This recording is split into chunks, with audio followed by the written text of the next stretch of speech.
English Point Podcast. From English Learning Point. Okay. Just be normal. Say hello. You can do this. You talk to people every day. This is just talking, except it's recorded and there are strangers watching. Okay, this is not the same thing. Are you talking to yourself? What? No, I was just checking the mic, testing the volume. For 3 whole minutes? It needed a lot of testing. Hello, everyone. Welcome to the very first episode of English Learning Point, the podcast. My name is Liza, and I am so happy you are here with us today. And I'm Ben. I'm also really happy you're here. Although I'll be honest with you, I'm a little nervous right now. He is. I watched him talk to himself for 3 minutes before we started. That was a warm-up. Sure it was. Okay, so before anything else, we want to tell you something important, something real. Ben, do you want to say it? Yeah, so Liza and I have never spoken before today. Like, ever. We connected through this project, and this moment, right now, is our very first conversation. We don't know each other. We don't know each other's stories. We are starting completely from zero. And we think that is actually a good thing, because you are going to watch us meet. You are going to watch us grow. And while that happens, you are going to learn English, real English. Not classroom English, not textbook English, the English that people actually use every single day. So let's begin the way every good English conversation begins, with an introduction. Liza, do you want to go first? Sure. Okay. Hi, everyone. My name is Liza. I am 24 years old. I live in New York City, and I work as a marketing assistant. What does a marketing assistant actually do? I've always been a little confused about marketing jobs. That's a great question. Okay, so I help companies communicate. I help them tell their story online, through social media, through emails, through content. Basically, I help people connect with each other using words and ideas. Oh, so you are good with words. I try to be. That's actually one of the reasons I joined this podcast. I love language. I love helping people feel comfortable with English. I think language should feel exciting, not scary. I really like that. Okay, my turn. My name is Ben. I'm 26. I live in the US, not in New York, a smaller city, and I work as a graphic designer. Graphic designer. So you think in pictures, not words. Exactly. I'm a very visual person. I design logos, websites, visual things for brands. Words are actually harder for me. Which is a little funny. You joined an English podcast. Yeah, honestly, I joined because I'm not great at talking to new people. I get quiet, I get nervous. I wanted to practice having real conversations, and I thought, what better way than doing it in public, in front of strangers, on the internet? See, he's already braver than he thinks. Okay, so today's topic is introductions, and I think the best way to learn this is to do exactly what Ben and I just did. We introduced ourselves to each other. You heard it happen in real time. Right, and I want to go back to that because when I introduced myself just now, I used a very basic structure, and I think it's useful to notice that structure. Yes, let's break it down. Then, say your introduction again, but slowly this time. Okay. Hi, my name is Ben. I am 26 years old. I live in the US. I work as a graphic designer. Perfect. So that's the basic structure. Name, age, location, job.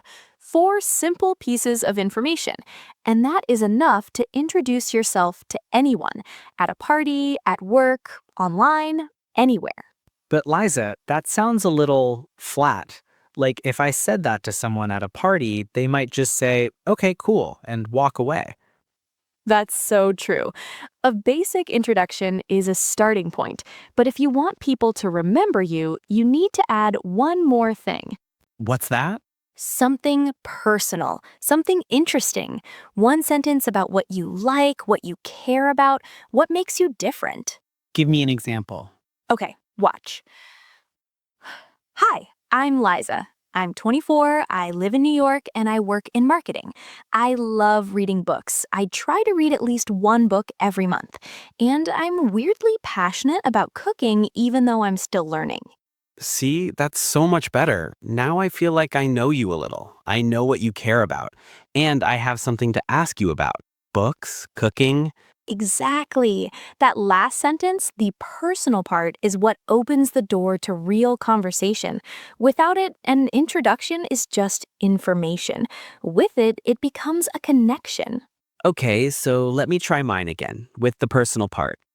Hi, I'm Ben. I'm 26, I live in the US, and I'm a graphic designer. Outside of work, I love hiking. There's something about being in nature with no phone signal that really clears my head.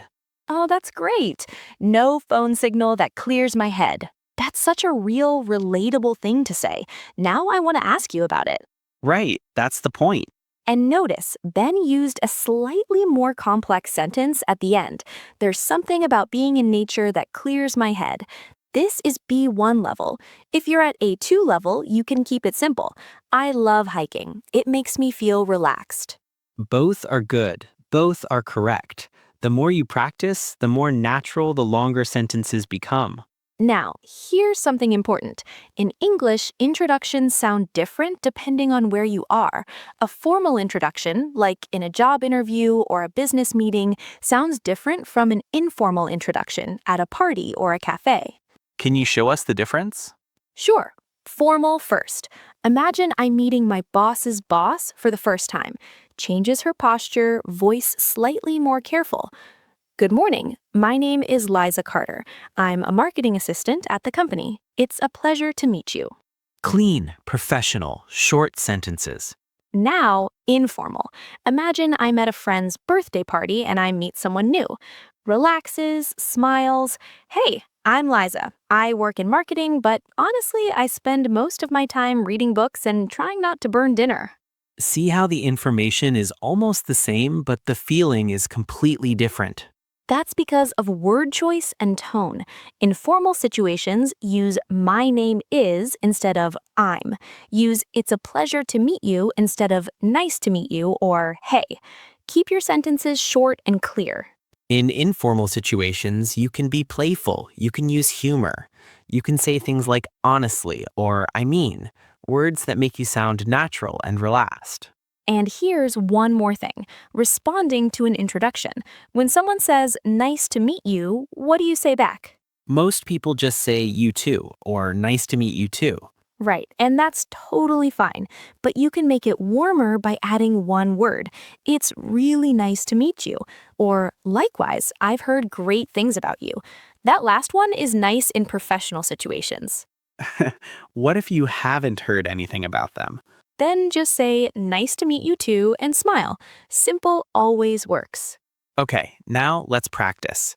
We're going to do 2 quick role plays, 2 real-life situations where you need to introduce yourself in English, and you can practice along with us. First scenario, first day at a new job. You walk in, you don't know anyone. You see a coworker in the kitchen making coffee. What do you say? Ben, you play the new employee. I'm the coworker. Okay. Takes a breath, changes his tone slightly. Oh, hey, I'm Ben. I actually just started today. I'm the new graphic designer on the marketing team. Oh, nice. Welcome. I'm Liza. I'm in marketing too. I've been here for about 2 years. How are you finding it so far? Honestly, it's a lot of new information, but everyone seems really nice. Are you working on anything interesting right now? And that's it. That's a perfect first day workplace introduction. Short, friendly, he told her his name, his role, and then immediately showed interest in her by asking a question. That question at the end is important. Are you working on anything interesting? It shows you're curious. It moves the conversation forward. It takes the pressure off you. Okay, second scenario, slightly more casual. You're at an online English class or any online event, and the host asks everyone to introduce themselves in the chat or on camera. What do you say? Liza, you go this time. Hi, everyone. I'm Liza. I'm from New York. I work in marketing, but outside of work, I love reading and cooking, though the cooking is still a work in progress. I'm here because I'm really passionate about language and I want to help others feel confident with English. Really happy to be here. See? She covered name, location, job, and personal interest, all in about 30 seconds. And she ended with something positive. Really happy to be here. That's a warm way to finish. And notice she used a little self-deprecating humor. The cooking is still a work in progress. That means I'm not perfect at it yet. Self-deprecating humor is when you make a small, kind joke about yourself. English speakers love this. It makes you sound humble and relatable. Actually, that phrase is perfect for English learners. If someone asks about your English and you feel nervous, just say, "My English is a work in progress, but I'm working on it every day." It's honest, it's positive, it's natural. And people respect that so much more than pretending you're fluent when you're not.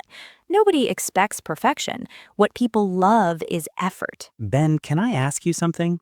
And be honest. Sure. What was your first impression of me? Right now, from this conversation. Honestly, you seem thoughtful, like you think before you speak. A little reserved, but in a good way. When you do say something, it feels like it means something. That's really kind. Thank you. What about me? What's your first impression? You're easy to talk to, which for me is rare. I usually feel nervous in new conversations, but you have this way of making things feel natural, like there's no wrong answer. I love that. And you know what? That little exchange right there, that was a first impression conversation. And there are some great phrases in it we should highlight. Let's do it. First one, you seem thoughtful. The word seem is very useful in English. It means this is my impression, but I'm not completely sure. It's softer than saying you are thoughtful, which could sound like a fact you can't prove. Right. You seem sounds like an observation, an opinion. It's polite. It's open. The other person can agree or disagree. Second phrase, in a good way. Ben said I'm reserved in a good way. This little addition completely changes the meaning. Without it, reserved could sound negative. With it, it's a compliment. You can add in a good way to many sentences to soften them or make them more positive. You're very intense in a good way. You're a little too honest in a good way. That last one is interesting. It happens. Okay, let's do a quick recap of today. Ben, which phrase from today do you want to highlight? For me, it's a work in progress. I think this is so useful, not just for English learners, but for anyone who's trying something new, because it's honest and positive at the same time. It says, I'm not perfect, but I'm trying, and that's enough. I love that. Mine is opens the door to conversation, because that's what a good introduction does. It doesn't just share information, it creates a reason to keep talking. And today's word of the day, Liza, do you want to do it? Yes, today's word of the day is genuine. Genuine. Genuine. What does it mean? It means real, true, not fake. When something is genuine, it comes from the heart. A genuine smile, a genuine compliment, a genuine effort. Why did you pick this word? Because I think the most important thing in English and in any conversation is to be genuine. Don't try to sound perfect. Don't try to use complicated words. Just be real. People can always feel the difference. That's actually a beautiful thought. So your word for this week is genuine. Try to use it 3 times before our next episode. That was a genuine conversation. I want to make a genuine effort to improve. You gave me a genuine compliment. Thank you. Okay, before we say goodbye, we have something for you. Every single episode, we give you one challenge, something small, something you can actually do this week. This week's challenge has 2 parts. Part 1, introduce yourself out loud in English, right now, today, in your room, alone, in front of a mirror. No audience, just you. Say, hi, my name is blank. I am blank years old. I live in blank. I work as a blank, or I am a student. And I love blank. 5 sentences. That's it. Say it out loud, not in your head. Out loud. Because saying something out loud is completely different from thinking it. Your mouth needs practice, just like your brain does. Part 2, optional, but we really hope you do it. Write your introduction in the comments below this video, just like you practiced it, in English. 5 sentences. We will read them, every single one. This is not something we say to be nice. We genuinely want to see who you are. See, Ben used today's word already. Genuinely. I did. I didn't even plan that. And if you feel nervous about writing in English in the comments, that nervousness is exactly the reason you should do it. Because on the other side of that nervousness is confidence. And confidence only comes from doing the thing that scares you a little. We're doing that too, right now, together. Okay, we are almost at the end of our very first episode, and I just want to say thank you. Really, if you are watching this, you made a choice today, a choice to improve your English, a choice to try something new. That matters. It genuinely does. A lot of people want to improve, but not everyone actually starts. You started. That means something. And this is just the beginning. Every week, Ben and I are going to bring you a new situation from our real lives. And through that situation, you're going to learn real, useful, everyday English. Next episode, episode 2. And here's a little preview. Tell them, Ben. Okay, so last week I went grocery shopping and I completely froze. I could not remember how to ask where something was. I just walked up and down the same aisle for 10 minutes. 10 minutes? I eventually found it, but it made me realize I don't actually know how to ask for help in a store in a natural, confident way. In English, there are specific phrases for this, and next week, Liza and I are going to walk you through all of them. So if you've ever felt nervous in a store, or in any place where you had to ask a stranger for help, next episode is for you. Subscribe so you don't miss it. And if you haven't already, hit the notification bell. New episodes come out every week. And leave us a comment. Introduce yourself. Tell us who you are, where you're from, and one thing you love. We want to know. This is English Learning Point. I'm Ben. And I'm Liza. And we'll see you next week. Take care, everyone.